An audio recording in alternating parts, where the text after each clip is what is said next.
Hello guys, কেমন আছেন সবাই? আশা করি সবাই খুবই ভালোই আছেন। তো গাইজ, স্বাগতম আপনাদের আমাদের ইউটিউব চ্যানেলের একটি নতুন ভিডিওতে। গাইজ, তখন কি হবে যখন একটি গাড়ির চাকা বদলে সেই গাড়ির চাকার জায়গায় কাঁচের চাকা লাগানো হবে? তখন কি সেই কাঁচের তৈরি চাকার সাহায্যে গাড়িটি চলতে পারবে? তাছাড়াও গাইজ, তখন কি হবে যখন একটি হাইড্রোলিক প্রেসের নিচে একটি কোকা কোলার কাঁচের ক্যান ও একটি অ্যালুমিনিয়ামের ক্যানকে রেখে চাপ দেওয়া হবে? তারপর কোন ক্যানটি সব থেকে বেশি চাপ সহ্য করতে পারবে, কাঁচের ক্যানটি না অ্যালুমিনিয়ামের ক্যানটি? এগুলি জানতে পারবেন আজকের ভিডিও থেকে। তো বেশি কথা না বাড়িয়ে চলুন ভিডিওটি শুরু করা যাক। Number 5, fire versus soft drink can. Guys, আমাদের মার্কেটে বিভিন্ন প্রকারের কোল্ড ড্রিঙ্ক পাওয়া যায়, যার মধ্যে পেপসি, 7 আপ, মাউন্টেন ডিও ইত্যাদি অনেক রকমের রয়েছে। কিন্তু গাইজ, আজকের ভিডিওতে দেখবো কোন কোল্ড ড্রিঙ্কের ক্যানটি সব থেকে বেশি তাপ সহ্য করতে পারে। এই এক্সপেরিমেন্টটি করার জন্য সবার প্রথমে একটি গ্যাস লাইটার নিয়ে আসা হয় এবং সেটিকে অন করে দেওয়া হয়।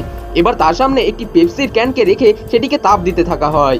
এবার লাইটারটা ক্যানের সামনে রাখার সাথে সাথে ক্যানের ভেতরে থাকা পেপসিগুলো গরম হতে থাকে, আর কিছুক্ষণের মধ্যে পেপসির ক্যানটি দুম করে ফেটে পেপসিগুলো বার হয়ে যায়। এবার গাইজ, এই গ্যাস লাইটারের সামনে একটি কোকা কোলার ক্যানকে রেখে দেওয়া হয়। এবার দেখা যাক এটি কতটা তাপ সহ্য করতে পারে। এবার গাইজ, কোকা কোলার ক্যানটি আগের ক্যানের তুলনায় একটু বেশি তাপ সহ্য করে ফেটে যায়।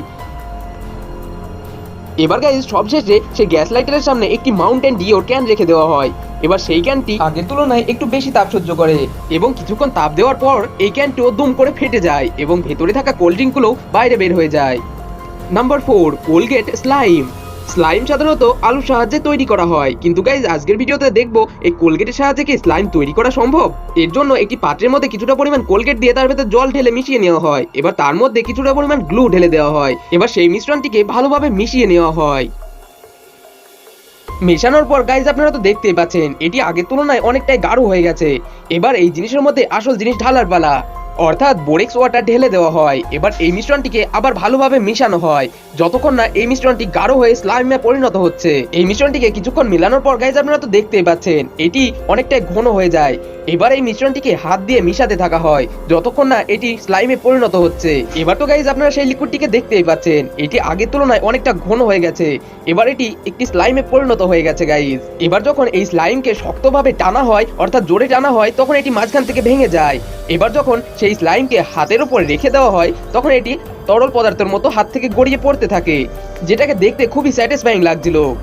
আর এই এক্সপেরিমেন্টটি আপনি বাড়িতে ট্রাই করে দেখতে পারেন যদি আপনার বাড়িতে বোরিক্স ওয়াটার থেকে থাকে। Number 3, glass wheels in car. Guys, আপনারা হয়তো এর আগে দেখেছেন যখন গাড়ির চাকা পরিবর্তন করে অন্য কিছু চাকা লাগানো হয় তখন সেই গাড়িটিকে ভালোভাবে চালানো সম্ভব হয় না। কিন্তু গাইজ, তখন কি হবে যখন একটি গাড়ির চাকার বদলে গ্লাসের চাকা লাগানো হবে? তখন কি এই গাড়িটি চলতে পারবে? চলুন এই এক্সপেরিমেন্ট থেকে দেখে আসি। এই এক্সপেরিমেন্টটি করার জন্য একটি গাড়ির 4টে চাকায় খুলে নেওয়া হয়। এবার সেই চাকার জায়গায় গ্লাসের তৈরি চাকাকে লাগিয়ে দেওয়া হয়, যেটাকে তো দেখতে খুবই মজবুত মনে হচ্ছিল, কিন্তু এটি আসলেই কতটা মজবুত এই এক্সপেরিমেন্ট দেখলেই জানতে পারবেন। এবার যখন এই গাড়িটিকে চালানো হয় তখন সেই গ্লাসের সাহায্যে গাড়িটি চলতে পারছিল, কিন্তু সেটি কতক্ষণ সেটি দেখা যাক। এবারে এই গ্লাসের চাকার সাহায্যে এই গাড়িটিকে অনেকক্ষণ চালানো হয়েছিল, তারপরও গাড়ির চাকাটির কিছুই হয় না। কিন্তু গাইজ, গ্লাসের চাকা বলে কথা, সেটি তো ভাঙবেই। এবার কিছুক্ষণ চালানোর পরেই এই গ্লাসের চাকাটি হঠাৎ করে ভেঙে যায়। তো গাইজ, আপনারা তো বুঝতেই পারলেন গাড়িতে গ্লাসের চাকা লাগানো হোক বা কাঠের চাকা, আসল টায়ার ছাড়া একটি গাড়িকে চালানো অসম্ভব। Number 2, fire in hand. Guys, আগুন কতটা গরম আর কতটা ভয়ানক হতে পারে সে তো আপনারা সবাই জানেন, কারণ আগুনের একটুখানি ছোঁয়া যদি আমাদের শরীরে লাগে তাহলে সেই স্থানে পুড়ে যায় আর বড় বড় ফোসকা নিয়ে নেয়। কিন্তু গাইজ, আপনারা তো ভিডিওর মধ্যে দেখতেই পাচ্ছেন এই ব্যক্তিটি হাতের সাহায্যে আগুনকে হাতে তুলে নেয়, তাও এই ব্যক্তির কিছুই হয় না। কিন্তু সেটা কিভাবে? চলুন এই এক্সপেরিমেন্ট থেকে দেখে আসি। এই ভিডিওটি দেখার আগে আপনাদের বলে রাখি, এইরকম এক্সপেরিমেন্ট আপনি বাড়িতে একদমই ট্রাই করে দেখবেন না। এই এক্সপেরিমেন্টগুলি প্রফেশনালরা করে থাকে, আপনি যদি এটি করতে যান তাহলে হয়তো আপনার হাত পুড়েও যেতে পারে। এই এক্সপেরিমেন্টটি করার জন্য একটি টেবিলের উপর অনেকটা পরিমাণ হ্যান্ড স্যানিটাইজার ঢেলে নেওয়া হয়। এবার সেই স্যানিটাইজারের উপরে আগুন লাগিয়ে দেওয়া হয়। এবার সেই আগুনের উপর যখন এই ব্যক্তিটি হাত নিয়ে যায় তখন টেবিল থেকে কিছুটা পরিমাণ স্যানিটাইজার হাতে লেগে যায় আর হাতের উপরে আগুন জ্বলতে থাকে, কিন্তু এই আগুনে স্কিনের কোনো ক্ষতি হয় না। Number 1, hydraulic press versus Coca Cola বোতল and Coca Cola can. Guys, তখন কি হবে যখন একটি হাইড্রোলিক প্রেসের নিচে একটি কোকা কোলার গ্লাস বোতল ও একটি কোকা কোলার ক্যানকে রেখে চাপ দেওয়া হবে? তখন কোনটি সবথেকে বেশি চাপ সহ্য করতে পারবে? এই এক্সপেরিমেন্টটি করার জন্য হাইড্রোলিক প্রেসের নিচে একটি পাত্র রেখে তাতে জল ভর্তি করে নেওয়া হয় এবং তার ভেতরে গ্লাস বোতলকে রেখে দেওয়া হয় যাতে গ্লাসের বোতলটি ভেঙে এদিক ওদিক না ছড়িয়ে যায়। এবার হাইড্রোলিক প্রেস যখন গ্লাসের বোতলের উপর চাপ দিতে থাকে তখন কিছুটা চাপ সহ্য করে গ্লাসের বোতলটি ভেঙে যায় আর বোতলের মধ্যে থাকা কোকা কোলা গুলো বাইরে বেরিয়ে যায়। এই গ্লাসের বোতলটি সর্বোচ্চ 340 কেজি চাপ সহ্য করতে পেরেছিল।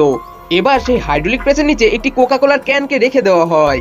আর গাইজ আপনারা তো দেখতেই পাচ্ছেন কোকা কোলার বোতলটি অত্যন্ত হালকা হওয়ার জন্য জলের মধ্যে ভেসেছিল। এবার যখন হাইড্রোলিক প্রেস দিয়ে তার উপর চাপ দেওয়া হয় তখন কোকা কোলার ক্যানটি অত্যন্ত পাতলা হওয়ার জন্য কিছুটা চাপ সহ্য করে ফেটে যায় আর এই কোকা কোলার ক্যানটি সর্বোচ্চ 230 কেজি ওজন সহ্য করে ফেটে যায়, অর্থাৎ গ্লাস বোতলের থেকে 10 কেজি কম চাপ সহ্য করতে পারে। তো গাইজ এই ছিল আজকের 5টি অসাধারণ এক্সপেরিমেন্ট। এই এক্সপেরিমেন্টগুলির মধ্যে আপনার কাছে সবথেকে ভালো কোনটি লেগেছে তা অবশ্যই কমেন্টে জানিয়ে দেবেন। আর আপনারা যদি এইরকমই এক্সপেরিমেন্ট আরো দেখতে চান তাহলে আমাদের এই ভিডিওটিকে একটি লাইক করে চ্যানেলটিকে সাবস্ক্রাইব অবশ্যই করে দেবেন। তো আবার দেখা হবে নেক্সট একটি ইন্টারেস্টিং ভিডিওর সাথে।